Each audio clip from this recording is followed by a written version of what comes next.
जलजीवन योजनेच्या भोंगळ कारभारामुळे कबनूर चौकात दिवसभर वाहतूक कोंडी।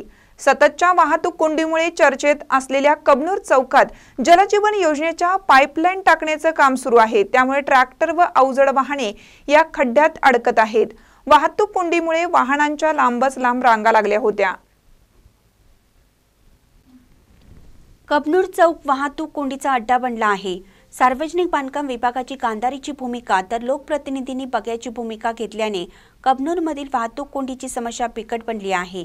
याचा फटका नवनिर्वाचित आमदार राहुल आवाडे यांनाही बसला। त्यामुळे त्यांना वाहतूक सुरळीत करावी लागली।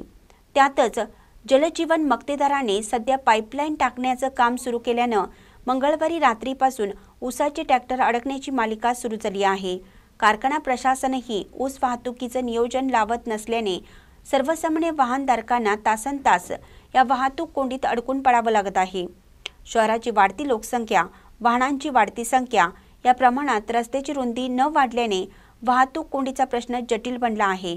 या भोंगळ कारभारामुळे एखादा अपघात झाल्यास संबंधित मक्तेदार सार्वजनिक बांधकाम खाते याची जबाबदारी घेणार का असा प्रश्न पडला आहे।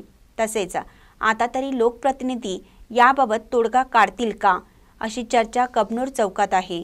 महानकरी न्यूजसाठी अजित लटके, कबनूर। ताज्या बातम्यांसाठी महानकरीला सबस्क्राइब करा आणि बेल आयकॉनला क्लिक करा।